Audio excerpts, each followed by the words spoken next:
Praise the lord. హల్లెలూయా. దేవుని పరిశుద్ధ నామానికి మహిమ కలుగును గాక. చిన్న లేఖనాన్ని మనం చదువుకుందాం. ఆదికాండము 12వ అధ్యాయము 2వ వచనాన్ని మనం ధ్యానం చేద్దాం. నిన్ను ఆశీర్వదించి నీ నామమును గొప్ప చేయుదును, నీవు ఆశీర్వాదముగా నుందువు. దేవునికి మహిమ కలుగును గాక. మనము చదివినటువంటి లేఖనములో రాయబడిన మాట ఏమిటి అంటే గొప్ప చేయుదును.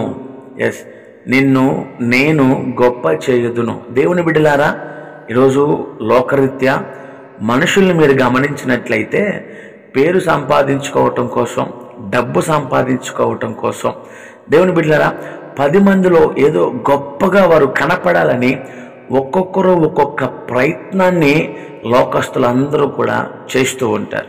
అయితే ఒక క్రైస్తవుడు మాత్రం తనను పిలిచినటువంటి ప్రత్యేకించినటువంటి దేవుడి ద్వారానే గొప్పవారిగా మారుతూ ఉంటారు. ఆలోచన చేయండి. ఈరోజు లోకస్తులు ఆలోచించినట్లుగా మనం ఆలోచించకూడదు. మనలను ఎవరు గొప్ప చేస్తారు, మనలను ఎవరు ఒక మంచి స్థితికి, స్థాయికి తీసుకొస్తారు అంటే అది కేవలము నజరేయుడగు యేసు.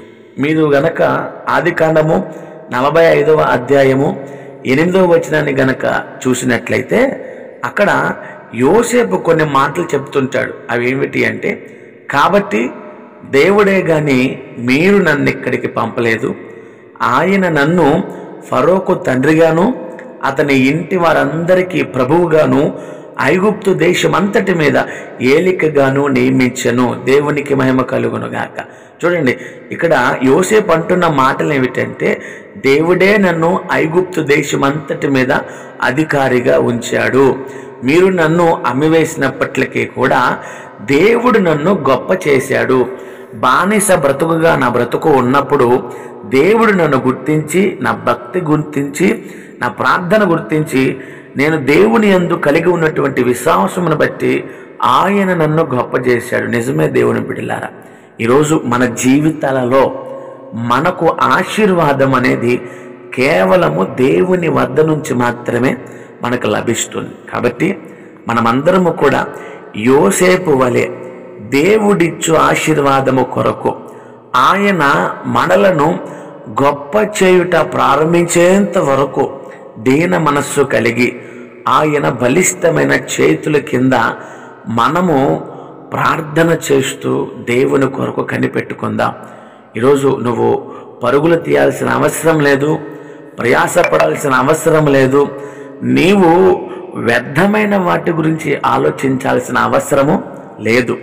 ఈ లోకరీత్యా గొప్పవాడిగా అవ్వాలని ఎప్పుడూ కోరుకోకు, పరలోకరీత్యా గొప్పవాడిగా మారాలని కోరుకో. పరలోకంలో గొప్పవారిగా మారితే ఏమిటండి లాభం అంటే, పరలోకంలో దేవుడే నీకు ఎదురు వచ్చి నిన్ను హత్తుకొని, నిన్ను మెచ్చుకొని అనేక మంది ఎదుట సాక్ష్యమిస్తాడు. నువ్వు ఈ లోకం కోసం ప్రయాసపడి ఇక్కడ గొప్పవాడిని అయిపోవాలి, ఇక్కడ 10 మంది నన్ను గుర్తించాలి అని నువ్వు ఆలోచన చేస్తే అది కేవలం ఈ లోకం మట్టుకే ఉంటుంది.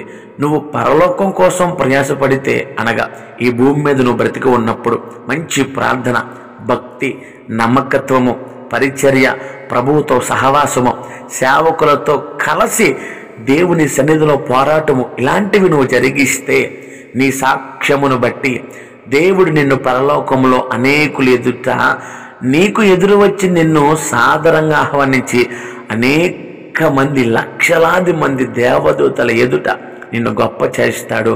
నా దేవుని గొప్పతనం అది. ఈ లోకం కోసం ఎప్పుడు చూడకు, పరలోకం కోసం ప్రయాసపడు. దాంతోపాటు దేవుడు నీకు ఇచ్చే ఇంకో భావం ఏంటో తెలుసా?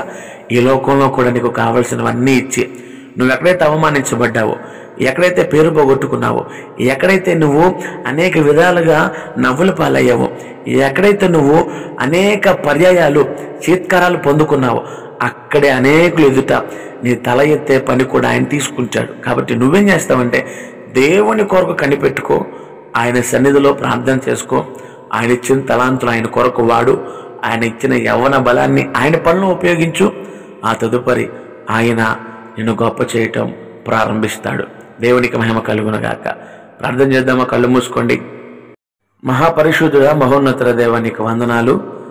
ఈ సమయం ముందు విన్న వాక్యాన్ని మా హృదయంలో భద్రపరిచి మీ బిడ్డల కుటుంబాలను మీరు గొప్ప చేయటం ప్రారంభించమని, ఎవరెవరు ఎలాంటి పరిస్థితుల మధ్య నలిగిపోతున్నారో ప్రతి కుటుంబానికి నెమ్మది, శాంతి, సమాధానం ఇవ్వమని, మీ కృపలో ప్రతి కుటుంబాన్ని నాయన జ్ఞాపకం చేసుకుని ఒక్కొక్కరికి ఒక్కొక్క అవసరత, ప్రతి ఒక్కరి అవసరత యేసు నామములో తీర్చబడునుగాక. నీ కృప ప్రతి కుటుంబానికి తోడుగా ఉండునుగాక.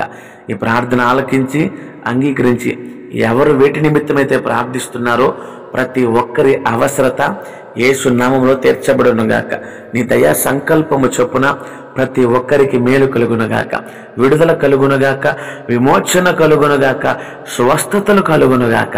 నీ సహాయ సహకారం మీరు వారికి అందించమని, ఈ ప్రార్థన ఆలకించి అంగీకరించి జవాబు దయచేయమని యేసు క్రీస్తు నామం పేరిట ప్రార్థిస్తూ నిశ్చయముగా ప్రార్థనకు ఫలము పొంది ఉన్నాము తండ్రి. ఆమేన్. దేవుని కృప మీకు తోడుగా ఉండునుగాక. ఆయన అడుగుజాడలు నడవండి. ఆయన మిమ్మల్ని దీవిస్తాడు. Praise the Lord. God bless you.